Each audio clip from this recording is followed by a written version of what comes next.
At the Kumbh 2025 Prayagraj, I was fortunate to visit Sri Avahan Akhada, met the kind and helpful Mahan Sri Bijaypuri Maharaj. He shared his knowledge on the history of the Akhada, process of sannyas, and other valuable information. नमस्कार, ओम नमो नारायण। आप सब दर्शन कर रहे श्री शंभुवन दशनाम आवाहन अखाड़ा, जो प्रयागराज महाकुंभ के दौरान 2025 में अपने छावनी में सेक्टर 20 काली मार्ग के पास काली मार्ग और त्रिवेणी मार्ग के बीच में हमारे स्थापित है। हमारे आवाहन अखाड़े की धर्मध्वजा के नीचे हमारे श्री सिद्ध गणेश भगवान विराजमान हैं।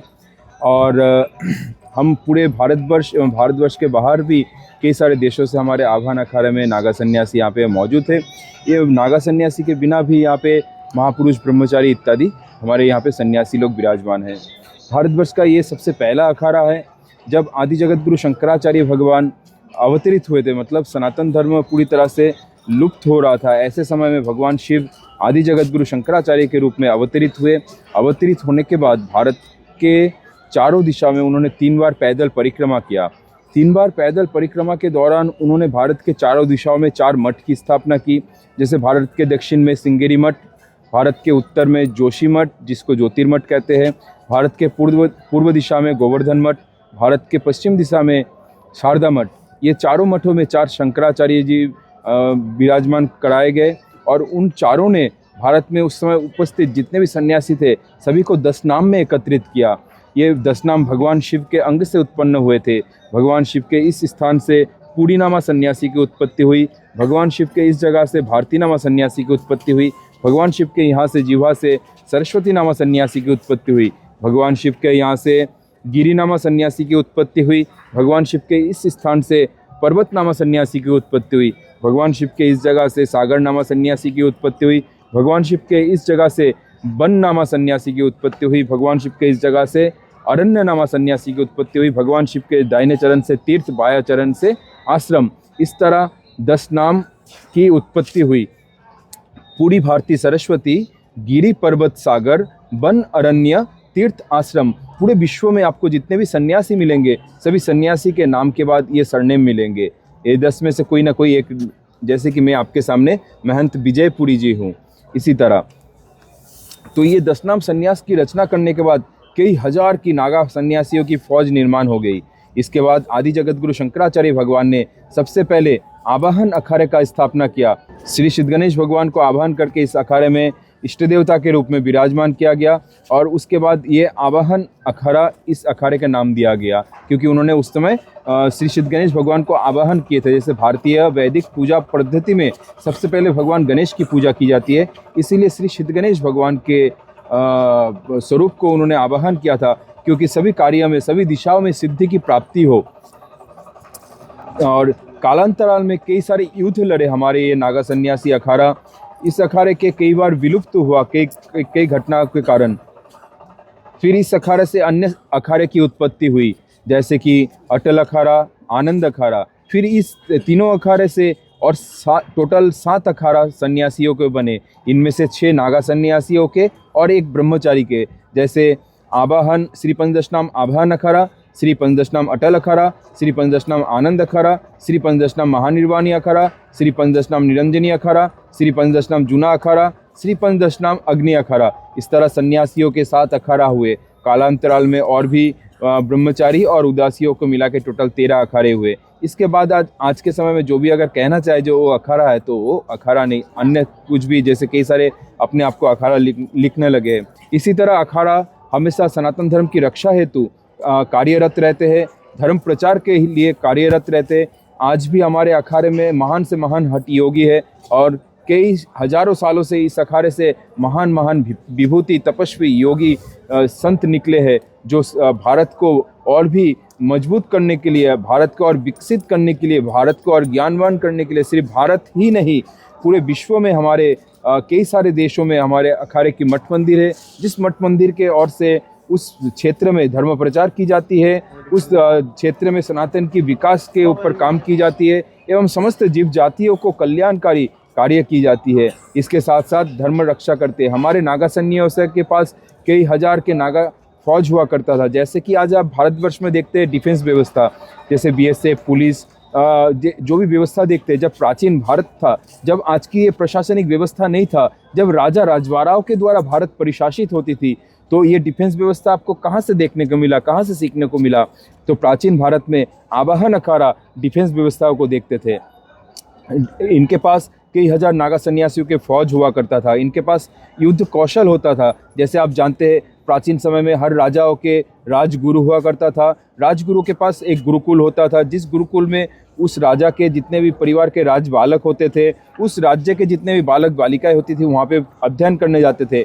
वेद, उपनिषद, योग, फिर आयुर्वेदा, प्राणायाम इत्यादि के साथ साथ अस्त्र शस्त्र की विद्या सिखाया जाता था, जैसे कि ब्रह्मास्त्र इत्यादि आप लोग जानते हैं। इस तरह अस्त्र शस्त्र के विद्या सिखाया जाता था। तो डिफेंस व्यवस्था प्राचीन समय से हमारे पास हुआ करता था।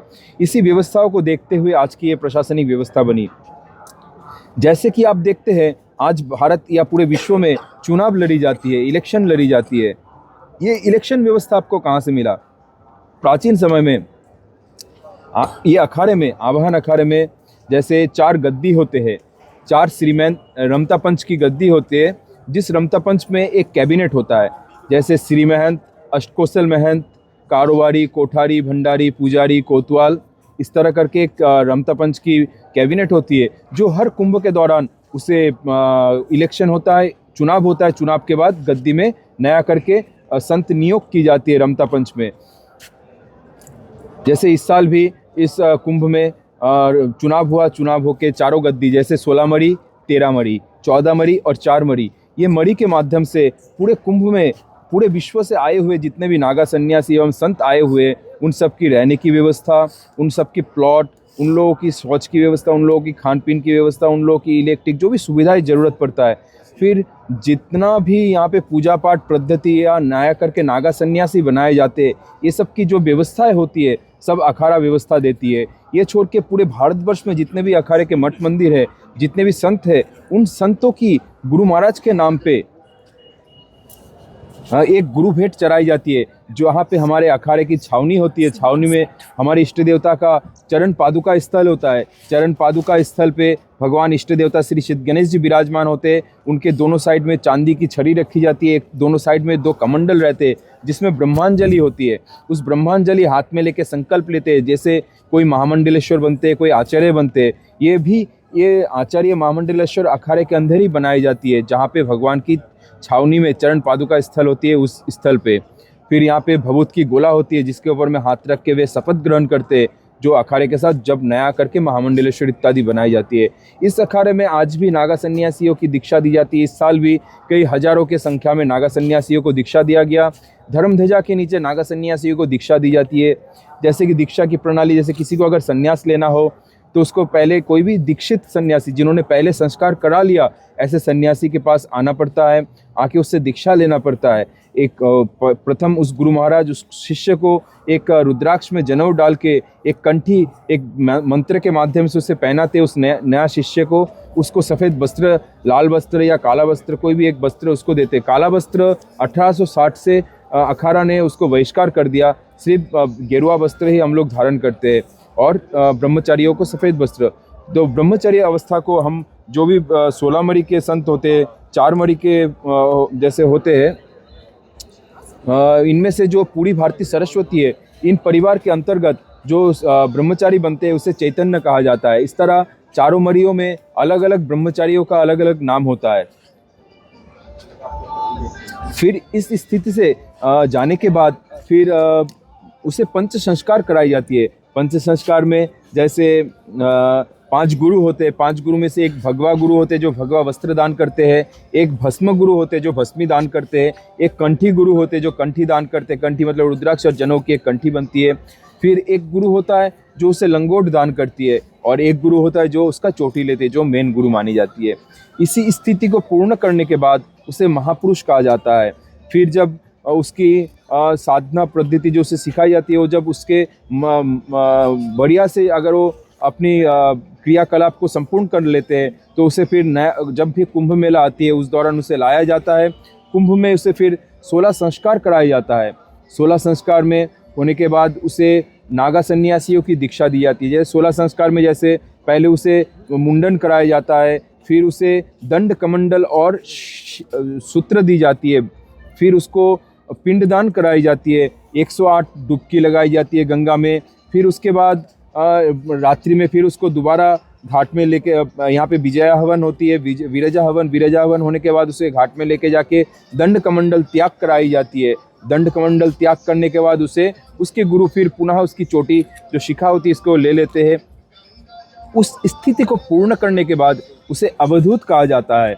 अवधूत स्थिति के बाद अगर वो नागा सन्यासी बनना चाहता है तब उसे और एक गुरु धारण करना पड़ता है, जिसे दिगंबर गुरु कहते हैं। फिर दिगंबर गुरु उसके लिंग को एक विशेष मुद्रा में स्पर्श करके एक मंत्र के माध्यम से उसको 5 बार झटका देके उसे तोड़ दी जाती है।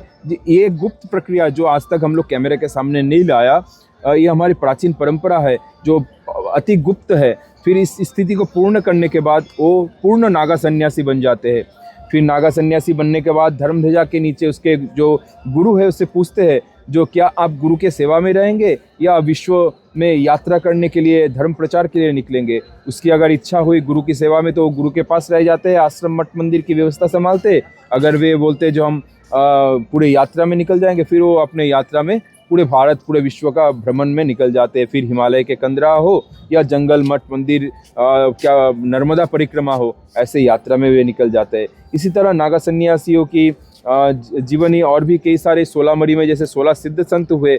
मैं 16 मरी में से केशवपुरी मुल्तानी मरी से हूँ। केशवपुरी मुल्तानी महाराज के एक छोटा सा उनके जीवनी का कई सारे उनके जीवन में चमत्कार है, उस तरह मैं एक छोटा सा चमत्कार के बारे में कहता हूँ। मुल्तान मतलब जो आज पाकिस्तान में, मुल्तान में जो सुल्तान हुआ करता था उस समय केशवपुरी महाराज जब वहाँ पे निवास करते थे साधना समय पे, तो सुल्तान सनातन धर्म को अवमानना कर रहे थे, उनको बहिष्कार कर रहे थे। तो फिर हमारे जो केशवपुरी मुल्तानी महाराज थे उन्होंने उस समय सुल्तान से बोला जो तुम क्यों इसको नहीं मान रहे हो, तो बोला अगर आप सनातन सत्य है, आप अगर सत्य हो तो चंद्रमा को झुका के दिखाओ। तो फिर उनके सामने हमारे केशवपुरी महाराज ने हाथ ऊंचा किया, चंद्रमा को धरती में झुकाया और चंद्रमा से मिट्टी बरसाना शुरू किया। फिर आज जो मुल्तान में मिट्टी पाई जाती है वो सफ़ेद मिट्टी जिसे मुल्तानी मिट्टी कही जाती है, जो आज भी इंसान लोग इस्तेमाल करते हैं। तो मुल्तानी मिट्टी चंद्रमा की मिट्टी है जो केशवपुरी मुल्तानी महाराज ने बरसाया था। तो ऐसी और भी कई सारे चमत्कार है। हमारे अखाड़े के महान महान दिग्गज संत हुए। आज भी इस अखाड़े में ऐसे हठ योगी है जो एक कटोरा दूध पी के ही रहते हैं। कोई हठ योगी है एक ही जगह में खड़े हैं कई सालों से, कोई हठ योगी है दोनों हाथ कई सालों से ऊंचा करके रखे, कई हठ योगी है सिर्फ एक ही फल खाते हैं, कोई हठ योगी है भोजन दाल चावल रोटी सब्जी कुछ नहीं लेते। ऐसे ऐसे महान हठ योगी आज भी हमारे अखाड़े में हैं। आज हम लोग कुंभ की अंतिम स्थिति तक पहुंच चुके हैं। मतलब आज हमारे यहाँ से छावनी से हमारे इष्ट देवता, हमारे जितने भी पूरा जाखीरा यहाँ से निकल के काशी में पहुँचेगा। काशी में हमारे दशाश्वमेध घाट पे अखाड़े का मुख्य केंद्र है। श्री पंचदशनाम आवाहन अखाड़े का मुख्य केंद्र काशी वाराणसी में। ये छोड़ के भारत के जहाँ पे भी कुंभ मेला लगता है, कुंभ मेला के हर जगह पे जैसे कि प्रयागराज में शाखा है, हरिद्वार में शाखा है, फिर उज्जैनी में शाखा है, नासिक त्र्यंबकेश्वर में हमारा शाखा है और गुजरात के गिरनार पर्वत के भावनाथ तलीटी में हमारे शाखा है। ये छोड़ के भारत में और भी कई सारे राज्यों में हमारे अखाड़े की शाखा और मठ मंदिर पूरे भारतवर्ष के हर राज्यों में हैं। आज भी आवाहन अखाड़ा धर्म की प्रचार एकदम बहुत ही सुंदर तरह से कर रहे हैं और मुझे बहुत गर्व हो रहा है आवाहन अखाड़े से जुड़ने के बाद। और आप जो धर्मध्वजा के दर्शन कर रहे हो, प्राचीन समय से ये धर्मध्वजा सनातनी संतों के पास हुआ करता था। कई सौ सालों तक सनातन धर्म की ये धर्मध्वजा हमारे संतों के पास रहा। फिर हमारे संतों ने राजाओं को समर्पित कर दिया था। इसी तरह कई सौ सालों तक राजाओं ने धर्मध्वजा की रक्षा की। अंतिम राजा हुए पृथ्वीराज चौहान ने जब धर्मध्वजा की रक्षा नहीं कर पाया, फिर पुनः उन्होंने आवाहन अखाड़े को समर्पित कर दिया। अखाड़े के सन्यासियों के पास आज भी धर्मध्वजा है। जब कुंभ के दौरान इसे स्थापित किया जाता है, बड़े वैदिक प्रणाली से विधि विधान से पूजा पाठ करके स्थापित किया जाता है और ये धर्मध्वजा के नीचे नागा सन्यासियों को दीक्षा दी जाती है।